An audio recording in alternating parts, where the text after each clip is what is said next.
Salut à tous, Ricardo, aujourd'hui on se retrouve pour une vidéo. Les gars, aujourd'hui on se retrouve pour ce débrief de ce match de Liganos entre Famalicão et le FC Porto. Victoire du FC Porto 4-1 face à Famalicão à Famalicão. Donc, voilà. Les gars, ouais, une minute de silence. Pourquoi? Parce que, pour rendre hommage à Diego Maradona, encore une fois. Pourquoi?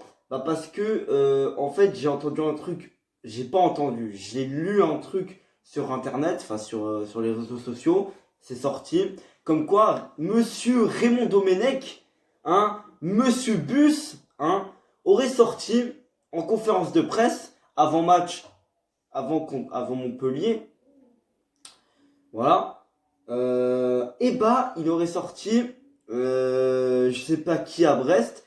Nous, j'aurais bien voulu acheter Maradona, mais il est mort. Il a dit ça, Raymond Domenech. Bon, c'est la façon d'où il l'a dit, parce qu'en soi, ça peut se dire, mais comment il l'a dit, c'est un petit peu, voilà, c'est con quoi d'avoir dit ça en soi. C'est vraiment débile. Il est vraiment con, Raymond Domenech. Tu es vraiment con. Tu as 70 ans, mais tu es dur con, mec. Tu n'as pas changé depuis le bus. Tu n'as toujours pas changé. D'ailleurs, ça te fait quoi d'être remonté? Ça fait quoi d'être remonté dans un bus? J'ai une question. Ça fait quoi de remonter dans un bus, Raymond Domenech? Donc voilà. Alors, pourquoi j'ai fait ces limites-là? Alors, ça a été très compliqué de tenir parce que déjà, j'ai pas cligné des yeux. Voilà, pour essayer de vraiment pas bouger et de rester une statue. C'était très compliqué parce que mes yeux commençaient à brûler quoi un petit peu, hein, vu que j'ai duré une minute sans cligner des yeux. Ou alors peut-être pas, je sais pas si j'ai cligné des yeux au début.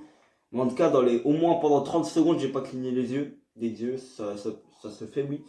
Donc voilà, on va passer par la composition d'équipe. C'est un 4-4-2. Voilà, on joue en 4-4-2 depuis plusieurs semaines. Ça marche très bien. En plus, avec la même composition d'équipe, sans Luis Diaz, bien évidemment, chaque fois.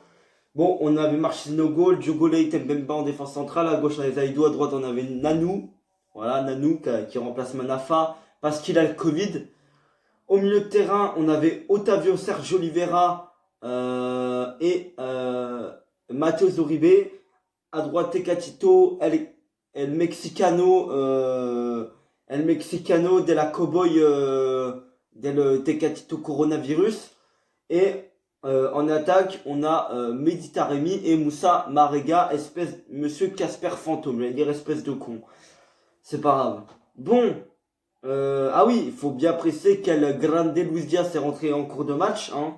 Voilà, je ne comprends toujours pas pourquoi monsieur Sergio Conceição s'entête à mettre le meilleur joueur de l'équipe sur le banc. Parce que oui, Luis Diaz est le meilleur joueur de l'équipe. Voilà, je tiens à le dire maintenant. C'est le plus gros crack du FC Porto. Voilà, il faut quand même le souligner que nous avons une mine d'or. Nous avons un talent à l'état brut dans cette équipe qu'il va falloir vraiment polir et il va falloir vraiment profiter de son talent pour gagner des matchs parce que c'est grâce à son talent que nous gagnons des matchs. Et oui, même s'il y a d'autres, hein, il y a d'autres joueurs comme Mehdi Taremi qui se montre bien depuis qu'il est arrivé, surtout depuis ces dernières semaines. Parce qu'au début il jouait pas trop, mais là il se montre de plus en plus, surtout que depuis que Marega n'est plus trop n'est pas trop dans ses pompes, il est à côté de ses pompes. Marega, toujours autant, voilà. Donc Mehdi Taremi, lui, en profite pour se montrer. Et d'ailleurs, il fait partie de mes tops. Il fait clairement partie de mes tops. Il a mis un doublé. Il a encore marqué, c'est un truc de malade. Non, il n'avait pas marqué, je crois, contre Morerens. Il n'avait pas marqué. Ah non, il n'avait pas marqué contre Morerens. J'avais oublié, mais en tout cas, il est décisif. Il a mis un doublé contre Famalicão. C'est super. Ensuite, Sergio Oliveira, qui a mis bien évidemment son petit penalty. Voilà. On peut désormais l'appeler Penal Vera. Voilà. Penal Vera, tout à fait. En tout cas, il a raté aucun penalty depuis le début de la saison. Ça, c'est bien. C'est très bien, Sergio Oliveira. Sergio. Voilà. Je pense que lui, il mérite totalement son titre d'immunité. et de joueur humble et très travailleur et très aimant du club. Vraiment, il aime le club, hein. Ça, je vous l'ai jamais dit autant. Ensuite, alors, c'est pas pour autant que je vais peut-être le mettre dans mes tops, mais Marchesine a quand même fait des parades décisives à la fin du match, quand on menait encore 3-1. Euh, Enfin, Malika aurait peut-être pu rêver de revenir, mais en tout cas, ils ont eu deux grosses occasions. Il te sort deux grosses parades, Marchesine. Donc voilà. Et puis, en autre top, j'aimerais bien mettre Sergio Oliveira. Voilà, comme je vous l'ai dit. Alors, on ne veut pas mettre El Grande de la Barrancas de la Colombia. Voilà. Parce qu'il n'a pas trop été incroyable, même il a bien évidemment, comme d'habitude, violé quelques pères de famille. Bien évidemment, ça, c'est à prendre en compte tout le temps, à chaque fois qu'il entre. Voilà. D'ailleurs, sur le quatrième but, il fait une course de la surface de réparation jusqu'à pratiquement la surface de Famalicão de réparation. Il se fait tacler, mais il récupère le ballon comme un guerrier. Il fait une passe à João Mario qui met le quatrième but. Alors c'est pas celui qui cire le banc au Sporting, non pas lui. C'est un autre, c'est João Mario qui est formé au club du FC Porto. Voilà. C'est un João Mario jeune, quoi. C'est pas le João Mario chauve qui joue en sélection portugaise. Non, non. Qui cire le banc au Sporting. Non, c'est pas lui. Donc voilà. Donc les gars, on reste devant Benfica avec la différence de but, notamment que eux ils ont gagné 2-0, on gagne 4-1, donc on a 3 buts d'écart face à Famalicão, eux ils ont 2 buts d'écart sur Tondela, donc on a un point de goal average de plus que Benfica, encore une fois. On en avait 2 je crois de plus que Benfica, là on en a 3 du coup. Donc c'est super, on est la meilleure attaque du championnat, ça il faut pas l'oublier. Même Sporting ils sont derrière nous, on est la meilleure attaque du championnat. Voilà.